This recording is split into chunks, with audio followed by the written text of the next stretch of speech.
Le face-à-face, la troisième partie de 72 Sports. Merci à vous si vous nous rejoignez. On parle de tennis de table avec notre invité Jérôme Suran. Bonsoir. Bonsoir Antoine. Vous êtes le coach de Le Mansart TT, notamment celui de l'équipe Pro B, l'équipe Fagnon, on va dire, de Le Mansart TT, le plus grand club en Sarthe, le plus grand club, si je ne dis pas de bêtises d'ailleurs, de la région, en termes de licenciés, il me semble.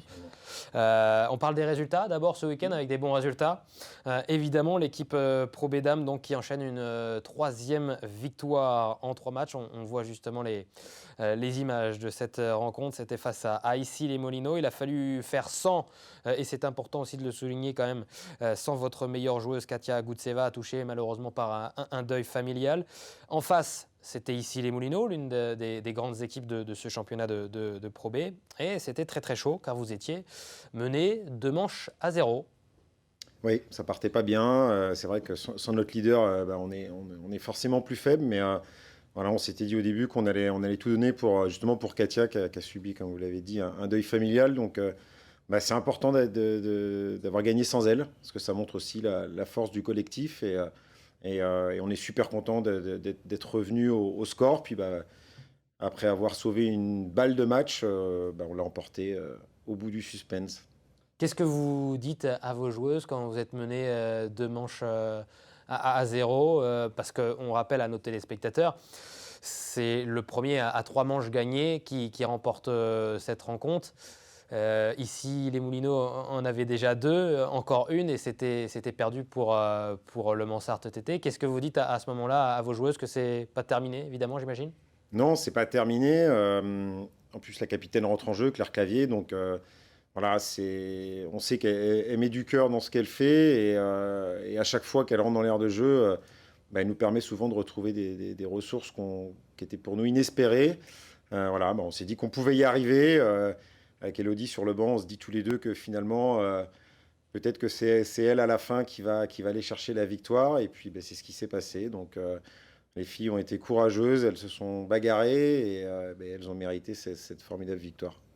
Une victoire avec la manière, donc c'est quoi? C'est cette équipe qui montre aussi qu'elle a du caractère et qu'elle peut gagner aussi sans sa meilleure joueuse, Katia Goutseva.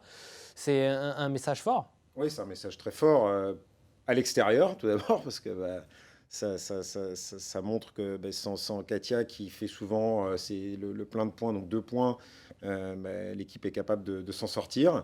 Et individuellement, pour les joueuses, c'est clairement une prise de confiance, puisque Agnès était toujours à la recherche de sa première victoire, et ça a été le cas hier soir, ce week-end sur Lucie Mobarek. Et voilà, elle gagne 3-0 et du coup débloque son compteur sur cette saison, donc c'est chouette. Et puis Elodie confirme aussi son bon début de saison en nous offrant cette victoire sur Audrey Matenay en sauvant une balle de match.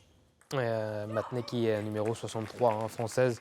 Prochain match, ça sera le 4 novembre prochain face à l'Entente Saint-Pierrez, avec l'objectif, j'imagine, d'aller chercher la 4e victoire de la saison en 4 matchs. Ouais, on se déplace toujours pour gagner. C'est une équipe qui est difficile à manœuvrer, puisque on avait perdu l'année dernière sur cette équipe-là. C'est une réserve de Pro A. Donc le règlement leur permet de descendre une joueuse de leur équipe 1. Donc forcément une joueuse de haut calibre. Donc on verra quelle composition ils nous font. Mais bon, voilà, vu dans la dynamique dans laquelle on est, on a peur de personne. La saison dernière, la montée en Pro A n'est pas passée loin. Vous avez terminé 2e du championnat et derrière, vous avez donc passé un match de barrage que vous avez malheureusement perdu. Ça ne s'est pas joué à grand-chose pour aller voir à l'échelon supérieur. Est-ce que l'objectif cette année, c'est d'aller jouer le titre déjà en Pro B et donc la montée directe en Pro A?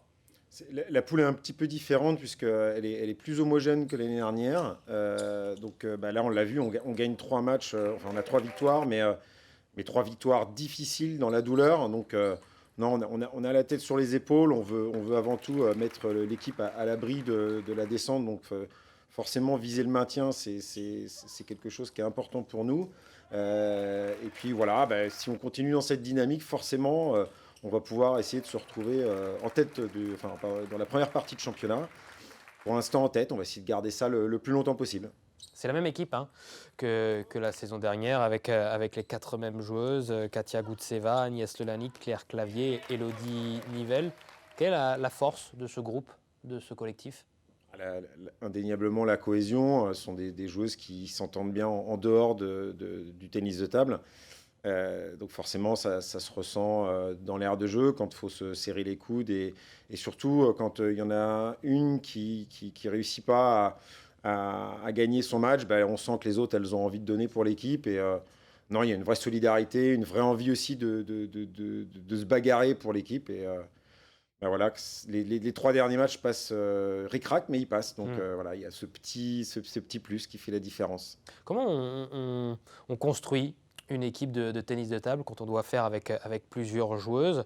On sait qu'il y a différents types de jeux, des joueuses qui vont être plus sur un jeu défensif, d'autres qui vont être plus sur un jeu offensif. Comment on construit son effectif avant la saison? Alors, au début de la saison, nous, on a souhaité là, s'inscrire dans la continuité. Donc, comme vous l'avez dit, l'effectif n'a pas bougé. Après, sur les rencontres, ça se joue beaucoup à l'expérience. Donc, j'ai la chance d'avoir 4 filles qui ont beaucoup d'expérience, donc qui ont un historique sur la confrontation avec leurs adversaires. Et on a aussi la chance d'avoir des systèmes de jeu complètement différents. On a Agnès, donc, qui est une pure défenseuse. Claire, qui a un jeu un petit peu particulier avec ce qu'on appelle un anti-top en revers. Katia, qui est une joueuse très rapide près de la table, et puis Elodie qui est une pure attaquante. Donc ça fait un panel de joueuses qui permet, nous, de tactiquement changer les choses au dernier moment ou selon les confrontations. Pour l'instant, ça nous réussit. Ça nous a aussi beaucoup réussi la saison dernière, donc tant mieux. L'anti-top sur le revers de Claire Clavier, c'est quoi ça? Est-ce que vous pouvez nous expliquer ce terme qui peut nous paraître très technique, qu'on ne connaît pas vraiment Ouais, le tennis de table? c'est une plaque complètement lisse. Voilà. C'est sur la raquette du coup. Voilà, c'est ça. C'est le revêtement de la raquette est complètement lisse sur son côté revers. Ce qui permet de ne pas prendre l'effet du top spin, donc anti-top. Voilà. Et c'est très rare, il n'y en a pas beaucoup qui jouent avec ça, mais Claire Clavier le manie à merveille. Comment se passe une semaine type du côté de Le Mansart TT pour cet effectif de Pro B? On sait que certaines joueuses ont un travail également à côté et qu'on joue à très haut niveau donc dans ce championnat professionnel. D'autres comme Katia Goutseva jouent aussi dans d'autres équipes, ça joue aussi en individuel. Comment se passe une semaine type du côté de Le Mansart TT? Alors, chacun a son rythme, comme vous l'avez dit, elles travaillent à côté, donc voilà, faut qu'elles arrivent chacune à aménager ça. Après, nous, sur le club au quotidien, donc il y a Claire et Elodie qui s'entraînent au quotidien, puisque Agnès travaille sur Lille, donc s'entraîne sur le club voisin. Et puis, Katia habite en Suisse, donc elle s'entraîne entre l'Allemagne et la Suisse. C'est des joueuses qui sont habituées à voyager, à aller entre championnat individuel, championnat par équipe. Et donc, nous, en tout cas, sur le club, au quotidien, on a Claire et Elodie qui s'entraînent avec le reste de l'effectif du club.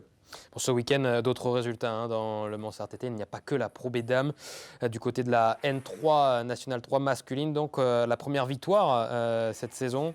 L'objectif du club, c'est aussi de faire progresser cette équipe National 3 masculine, de la faire monter peut-être en N2, en N1. Oui, alors les garçons ont 3 victoires. Hein. Pardon. Ils ont 3 victoires. Ils sont en tête de leur championnat national 3 avec comme objectif la remontée. Oui, le Mansart Tennis de Table, c'est un club qui a des filles, qui a des gars. On essaye d'être présent sur tous les tableaux. C'est important d'avoir cette homogénéité au sein du club et que chacun ait sa place. On a également... une équipe réserve, une équipe 3 dames qui alimente l'équipe pro, qui se comporte bien aussi dans leur championnat. Donc, pour l'instant, les voyants sont au vert. C'est dans l'ordre du possible, dans un club de taille comme celui de Le Mansart TT, d'avoir une équipe aussi bien en Pro B, peut-être en Pro A chez les dames, et d'avoir aussi une équipe masculine en Pro A, peut-être? Alors c'est difficile et économiquement on n'est plus dans le même registre, donc non, c'est pas simple aujourd'hui. C'est vrai que l'accent a été mis sur les filles. Je ne vais pas dire que c'est plus simple, mais en tout cas c'est l'un des deux qu'on a choisi. Et puis c'est vrai qu'on avait un vivier de jeunes filles derrière qui nous permettait d'avoir un effectif conséquent. Mais chez les gars, on ne s'interdit rien. Aujourd'hui, on a une équipe qui est performante, c'est une vraie bande de copains. Donc voilà, on attend aussi que des jeunes poussent pour que voilà, ils puissent aider l'effectif garçon du club à monter. Ouais, parce que la formation, elle est très bonne, elle se passe très bien du côté de Le Mansart TT, club qui compte plus de 300 licenciés. Merci beaucoup, Jérôme Surand, d'avoir été notre invité. Je rappelle que votre prochain match en Pro B chez les dames, c'est du côté de l'Entente Saint-Pierrez. Dans quelques instants, on sera avec Laurent Brochard, ex-coureur cycliste professionnel et qui a participé à 3 Jeux olympiques. Il y avait Atlanta en 96, Sydney en 2000 et Athènes en 2004. On voit ça avec le principal intéressé, l'ancien champion du monde de cyclisme sur route, était en 97. Dans quelques instants, à tout de suite.